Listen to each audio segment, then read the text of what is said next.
Hey, welcome to Ed, a podcast about the teaching life. This is Check-In 33, and I'm your host, Shane Lawrence. Ed is a proud member of the Alberta Podcast Network powered by ATB. And joining me this time out is Shaun Smith. Hello, everyone. Oh, excellent. And that's it for now. Yeah. We may be joined by another guest a little later on, but we'll see about that. This month, we're going to be talking about blowing it up, because I like that idea a lot. We need some sound effects with that. I mean, I don't mean to distract already. No, that's fine. But I think there should be a sound effect with that somebody on the bus listening to this podcast could really get behind that, I think. Maybe like some hot guitar licks. Yeah, like I know for sure there's somebody riding a bus right now who is listening to the podcast who's just like, yeah, we need some more explosions. Absolutely. I'm going to put one in now. Except probably when I go to edit it, it's going to be about 10 minutes before it's supposed to go live, and I'm just going to be like, nah, screw it. Forget it. Disappointment. But I like that. But first, of course, we got to do wins and fails, and I'll bet you haven't thought of that. So I have a fail because I do, and I'm ready to go. So while I do that, I will speak slowly. Excellent. Will you ponder? Because I had a pretty big fail this first week of school, maybe second week of school, and I don't even know where my head was at. I have no idea how I did this because it has to do with time and bell schedules, and I am like, I'm the kind of person, I can be without a watch all day, and I can usually tell you what time it is within 5 minutes, like pretty accurate. Like just my head that's the only thing my brain can keep track of is time, except for that day because I was in the drama portable, and the drama portable is off like way off in sort of the boonies of the school. It's pretty separate. It's actually a portable. And the bell schedule has switched slightly. A little bit. Yeah, it has. But no, this does not excuse this fail. Not even close. This is making me feel better. Oh my gosh. So end of class comes, right? At least I thought end of class comes. Let the kids go. And so I just sit on the desk waiting for my next group of kids to come in. And it's really quiet, but it's always quiet between classes because it is so far away from the main hallway. You can't hear anything. So about 3 or 4 minutes pass, and I'm just, playing on my ukulele between classes because that's what I do. And then I realize there's nobody coming. What's going on here? And I look at the clock and I realize that I was like somehow an hour off or something like this. I let my students go 15 minutes early from class, and their next class was gym. So they had all gone down to the gym and just walked into the classroom, and they just started changing their stuff. And I mean, they were gone. I mean, when I realized it, I ran in. I ran in the home like, everyone back in the drama portable, please. And this is a drama exercise. Yes, this is a trust exercise. I want you to exercise. imagine explosions in your mind. And we are joined by our second guest. Hello. This is Joe. Joe Reimer, formerly of the school, now not of the school, hence why he's late. But that's right. He made the trip. I did. Yeah. I'll wait Good to for see you. you, buddy. There you go. Good. Good. Yeah. All right. You're gonna have to choke right in on that sucker. Okay. Sounds good. All right. Cool. Hi, Joe. Hey, Hey, Joe. what are we talking about? Wins and We're doing fails. fails. And I okay. just shared how I So, let my so students. now it's my turn to speak slowly because you just came in. Okay. So you can Yeah. think Oh, about. yeah. Just dive right in. Yeah. Oh, I got a good one. okay. I'll bet you do. I would throw down I'm going to go in a win direction. I think this is the year. I've got 2. Can I share 2 or is that an overshare? You're going to spend so much time on Just that overshare. Go for it. explosion sound effect. That, I've You actually missed a good start, man. I would actually say 2. I think this is the year where, as a teacher, and I would say this would be something we'd probably say in teaching school, but I'm a slow learner. Finally, teaching my own style and just getting comfortable, and this is year 9, and just going, no, I don't do it like the expected sort of whatever it is, and I'm actually finally okay with that. So it's. I had a kid throw something at me today in love, actually, not like it was mostly because I was trying to provoke some thought. And of course, I'm a button pusher, so I just say things, and then the kids respond. And one was like, "I'm so frustrated with this," and then threw something. And again, not in anger at all. It was actually mostly because I was being incredibly annoying, as is my gift and my right. Amen. Perfect. But that was a huge win. And my other big win is this. It's more practical. I have, for the last 5 years, I have planned out every single day, every single class before we begin day 1. Mm-hmm. So every photocopier, and not loved around the place because I photocopy every single thing for the year by day 2. This is the year that I have a clipboard that I carry around, and I'm just concerned with next week. I know what we're doing all year, but I'm only concerned about the next class. It has changed my stress level, my everything, actually. So 2 wins. Did I speak slow enough, Joe? Yes, I'm ready. Okay. Yeah. All right, because I bet you came through with like a whole armload of fails. Well, a big fail, but then a big win. too. Okay. So new school, and I'm going in.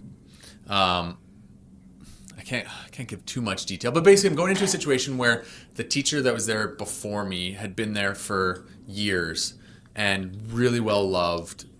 All I hear is like this amazing art program, and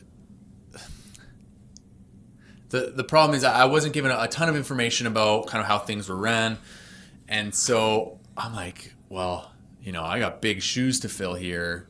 So I better make sure that I run a really tight ship, and like my lessons have to be perfect, and I have all this stuff planned out. And it's funny that you say about like 9 years of teaching and finally being yourself. Well, 13 years of teaching. Yeah. And I was thinking like I got to do it like this teacher has been doing it. Because I mean, I come from a math science background as my like formal major minor, but doing art my whole life, but never really formally been taught how to be an art teacher. So I've just been kind of winging it, aside from like PD sessions and stuff, right? But like no other option teacher ever. Well, yeah, exactly, exactly. I never did a practicum in art teaching. So I'm going into this thinking like, okay, like I'm making all these assumptions about how this amazing art teacher would have run things really strictly. And so I go in day one and I'm like laying out all the things that we're going to do and stuff. And like immediately I'm getting the vibe like, who do you think you are? And it was not like the first 2 days, like after the second day, I was like, I've made a huge mistake. Like I should not have come here. But so that was a huge fail because I made all sorts of assumptions about what was done. But then the win is that I was able, I think the 13 years of teaching experience allowed me to realize like I got to do something because this is not going to work. Yeah. And so I said to the kids, I'm like, all right, we got out big pieces of paper, markers, like tell me what you guys did, what you liked, what you didn't like. And we sat down and brainstormed and then we worked it all out. And I mean, for me, it was hugely beneficial to actually realize like, wait a second, I run my art class pretty much the exact same way as that teacher ran hers. I wish I would have known that. Yeah. But then also, so I mean, that was huge for me, but then also to be able to give the kids a voice to say, oh, we have kind of a bit of a say in how the art class is run. And even for them to say, well, this is the project that they did, but we didn't really like that one. And I'm like, good to know. Like we can switch things up too. So it's been fantastic ever since day 3 on. Has been That's great. cool. So Wow. yeah. Kind of sad to hear that in a little way. You know? Yeah. But well, who knows? The future is uncertain. So I'm happy for But you. it's good to see you. yeah, it's good. Yeah, it's been how long have we been at this now? 3 weeks? 4 weeks? 3 years? 3? Yeah. Oh, The school year. have we had a break? Does it feel like 3 years? Have we had a break this year? Almost a month. Well, I thought we'd this month we're going to talk about blowing it up. I guess restarting things. I thought that was kind of an appropriate one given your situation. And I know I'm definitely sort of in phase 2 of blowing it up with my options, my computers classes that I'm teaching now. Because last year I blew it up maybe a little too hastily with a little too much verve and pizzazz, and the hope was to like make something new, and I did, but I was forced to build things, metaphorically speaking, sort of out of cinders and ashes rather than just It wasn't like, really a controlled explosion. yeah, it was like, yeah, exactly. It was like, Just an oh, like that, explosion. yeah, control, yeah, explosion. That's right. perfect. Yeah. Yeah, there you go. Explosions. Cue explosion. Okay, good. So, and I asked Shaun about it too, and he's like, yeah, I blow things up all the time. So hey, here we are. So let's talk about blowing things up. And in classic podcast host fashion, I'm going to throw it out to you guys first because that's easier for me. All right, we're going to get back to our conversation in just a second, but first I want to tell you about another podcast called Back to School Again. It's a podcast about people who've made the decision in midlife to return to school, either to pursue a new type of career, to augment their current career, or just for the sheer challenge of learning something new. It chronicles the personal journey of host Katrina Ingram, who is back in school after more than 2 decades away, and each episode features a conversation with a wide range of midlife learners who are currently enrolled in post-secondary studies or have recently completed a post-secondary degree. The podcast is available now on Apple Podcasts, Google Podcasts, and most other podcatchers. You can also find the episodes and the show notes at backtoschoolagain.ca. Back to School Again is presented by Norquest College and is an affiliated member of the Alberta Podcast Network. Find it and our other affiliates at albertapodcastnetwork.com. All right, let's get back to the show. Hey, here we are. So let's talk about blowing things up. In classic podcast host fashion, I'm going to throw it out to you guys first because that's easier for me. So, I mean, what motivates you to like blow stuff up? Like, how do you approach that? Joe, you want to hit it first? Well, I was going to say I kind of just blew up my career. Yeah, well, right? I mean, that's just it, right? You know, and I said I've been doing things the same way for too long, kind of stuck in a rut. And it's, I mean, there's the old saying, grass is always greener. Yeah, right? yeah. But sometimes you need to go and experience if it is or not. Even if even if you're certain that's going to be greener on the other side, sometimes it's good to go and see, like, because I've gone now and left where I was here to a new school and realized, like, oh yeah, in some ways the grass is greener over here, but in some ways, like, no, the grass was greener back there too. So it's been. You realize that 70% of the audience right now just resigned their position and moved on. Well, school. It's the funny thing is, I tell this to my students all the time, especially coming from where you guys are, where students are constantly like, this school sucks and blah blah blah, and I would tell them, guys, like, school is school. Like, you can go to a different school, but the same things that you thought sucked at this school are probably going to suck there too. Yeah. And I hadn't even really kind of processed that myself, because then going to a new school, it's like, wait, it's a school. Like, of course, 95% of it is going to be pretty much the same. Yeah. But then there's like a few percent that's better, and then a few percent that's like, oh, I miss how we did things back at my old school. So, but it's been good for me to kind of like blow up my career, so to speak, and force myself to do something new. Were you getting bored? Oh, absolutely. Yeah. So even though you're teaching the same thing at a different place, it's actually the change has been enough to like. The biggest difference for me is, so I'm going from kind of like you, where it's like a whole smorgasbord of different courses, all options, but to there I'm just teaching art, and it's amazing. Like, that is literally the best thing that I didn't. I mean, that is the reason I accepted the position, is because I want to be a full-time art teacher. I didn't realize I would enjoy it as much as I am, because I realized that teaching here at your school, I just got to teach half-time art, and especially the high school art was always at the end of the day, when it's like, you know, I'm coming from maybe some other courses that I'm not quite as excited about, and then just exhausted by the end of the day. Yeah. So I probably didn't enjoy those courses as much as I am enjoying my courses now, because it's all art, and I hope I don't get bored of it. Well, I mean, come on, let's admit you're still in the honeymoon phase, right? So it's true, absolutely. Yeah. But I mean, just because you're, you know, I mean, for myself, like I'm here, but even switching from, like, I taught English core subject for my entire career for 12 years. I think this is year 14 for me, something like that. What year is this for you? This is year 14 for you, isn't it? I'm a year behind you. 13 and a half. 13 so and a half. I'm into my, yeah. In February, I'll have been teaching for 14. Yeah, so I guess this is my 13th year then. I can't keep track. Yeah. But as long as you keep track, I'm fine. But, you know, even making that switch, you know, it was a little bit like, it was a little scary, I guess, a little bit. Not so much in the content area, but just like, I'm not teaching English anymore. I'm not a real teacher anymore. Yeah. But the shift is, like you say, it's kind of invigorating. And the weird thing, of course, is I didn't really miss English that much, which is weird, because that was my major. Yeah. I was like, I'm an English teacher. But even with computer, though, I mean, last year, this is kind of where the blowing it up thing started coming into my head, was when I was I got partway through the year and I got bored. Yeah. And so, I blew it up.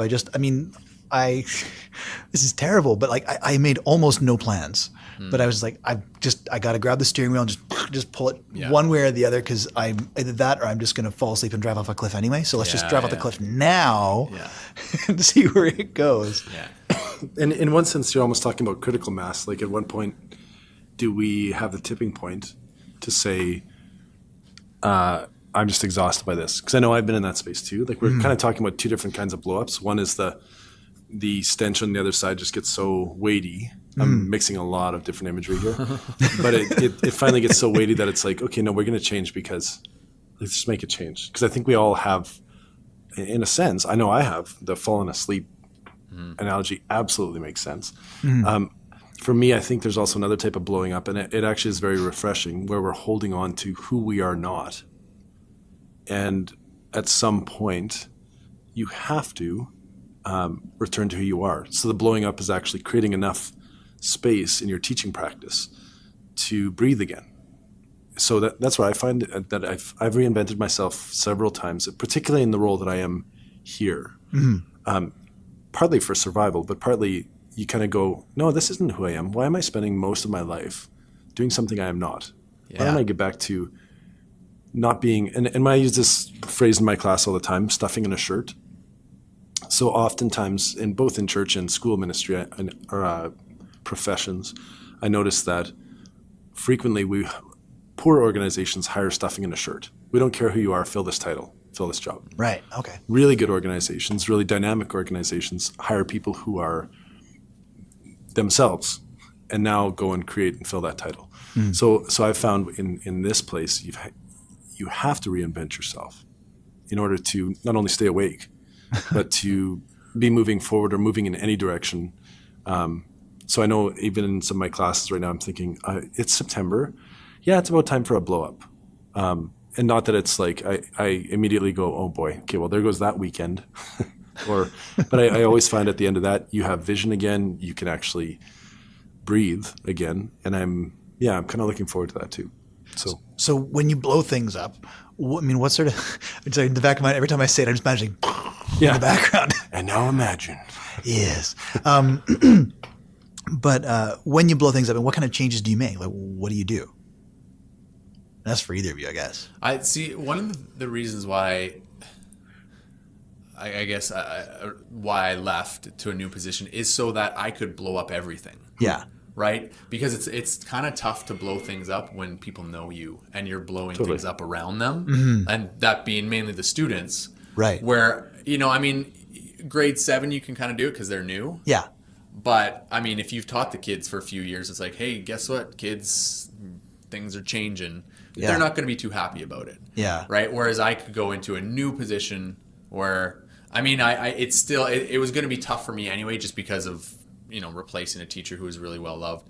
But just for me personally, to be able to say, all right, everything's on the table. I can create brand new projects. I can even to an extent maybe act a little differently if I want to, because the kids don't know me. Not that I reinvent your persona. Yeah, I could if I wanted to. I don't think I have, but I could. Right. Whereas you can't really do that in a place that people know you. And so that's why for me, I think part of it was that I was too comfortable here, but also I feel like the students were too comfortable with me, where, they take certain, take advantage a little bit because I think, oh, well, he's the chill teacher, so he's, we can get away with certain things.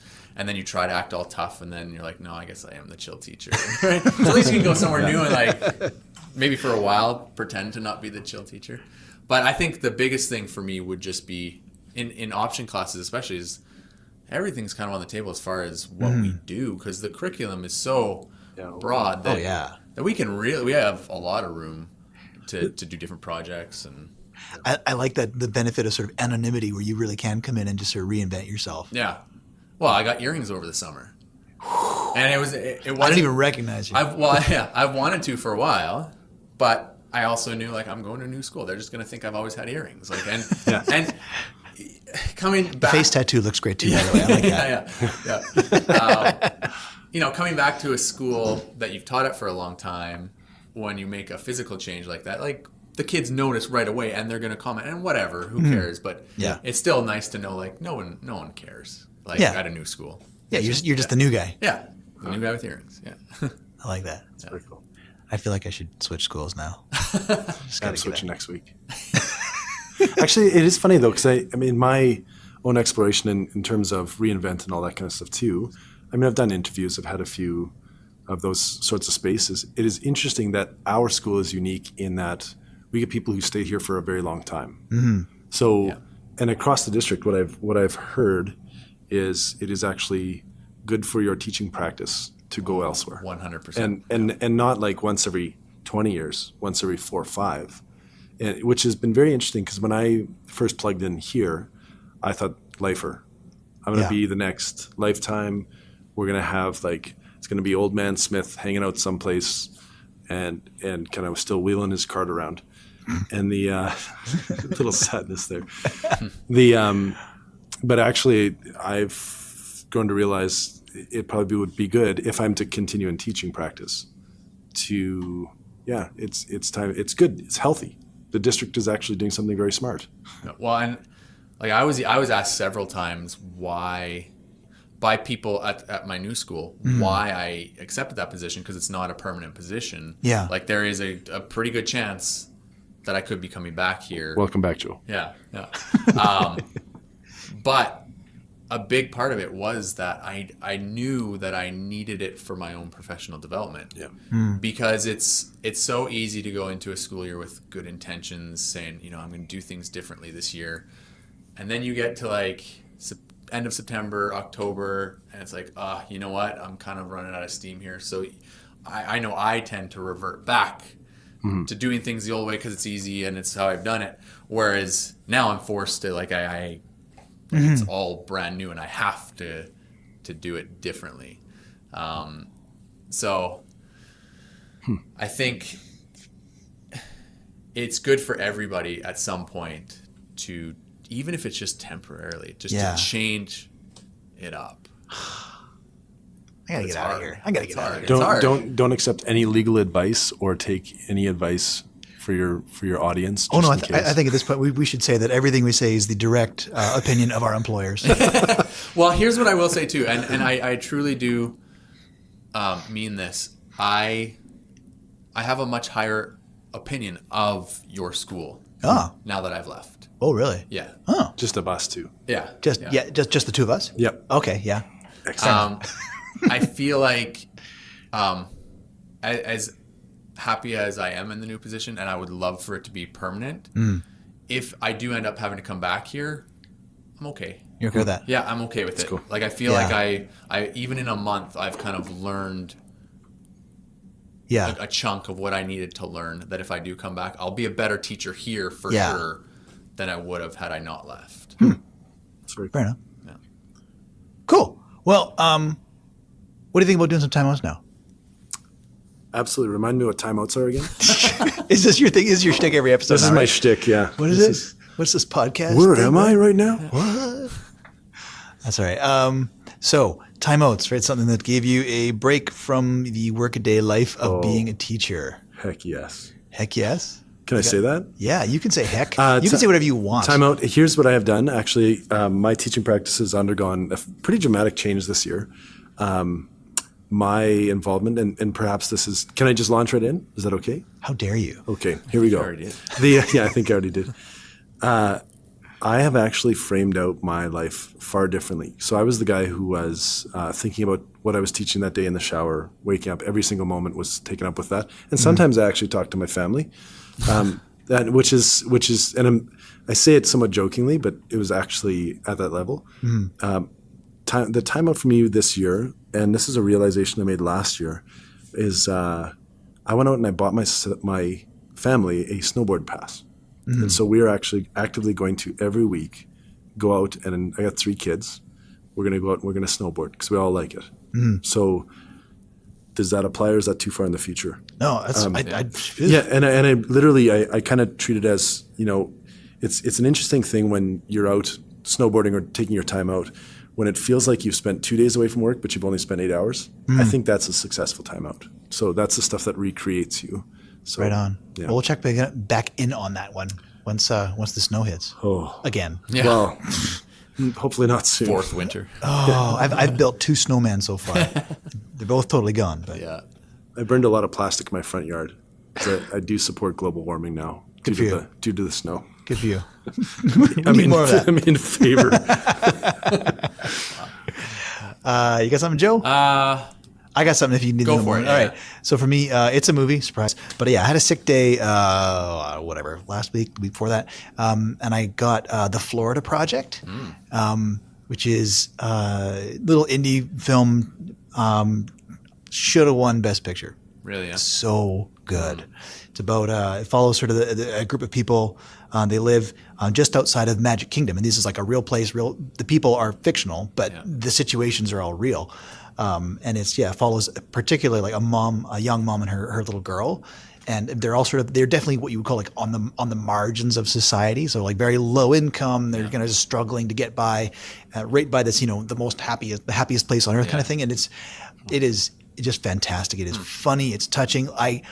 I literally sobbed. Like I was like sobbing out loud at the ending. Like I was by myself in the basement, just crying on my couch. It's just like, it was so touching and so, as a dad especially, just tore me out. But can't recommend it. Really, really great movie. Cool. What's it called again? Called The Florida Project. Pick it up. It's worth watching. Boy, yeah, I haven't. No movies, no games. We just had twins back in the spring, so it's like, all right. You have no timeouts. Yeah, well, I mean, it's just, all right, we're going to binge watch a show kind of thing. So for me, it was the season 2 of Ozark. Yeah. Fantastic. Yeah. If you've seen season 1, you got to watch season 2. I'm partway through season 1 right now. Yeah, it's great. Really good. Sweet. So that's my recommendation. All right, perfect. I think we're done. Beauty. Excellent. Yeah. Again, an explosion in your mind. All right, and if you want to get in touch, you want to be a guest on the show, you can email me at theedpodcast@gmail.com or hit me up on Twitter @theedpodcast. This week, Ed is brought to you by Litfest Alberta. It's Canada's first and only non-fiction festival. It runs October 11th to the 21st and features dozens of events with writers from across the country and beyond, all sharing true stories and big ideas about culture, food, science, politics, and more. Among the writers are award-winning poet Billy Ray Belcourt, Rachel Giza, author of Boys, What It Means to Become a Man, and Dr. Brian Goldman of CBC Radio's White Coat, Black Art. To find out who else is going to be there, you can go to litfestalberta.org. Festival passes are only $129, and 4-packs and single tickets will also be available. You can get $5 off just by using the promo code APNROCKS. Get your tickets today at litfestalberta.org. And if you want to listen to more of Ed, you can head over to the website, theedpodcast.podbean.com, or you can find us on Apple Podcasts. Just search up Ed Conversations. Ed, as you may know, is a proud member of the Alberta Podcast Network powered by ATB. Ed is also heard on VoiceEd Radio, which is 24-hour internet broadcasting devoted to the best ideas in education. Just head over to voiced.ca. So, on behalf of myself and Shaun and Joe, thanks so much for listening, and we'll catch you next time. Bye.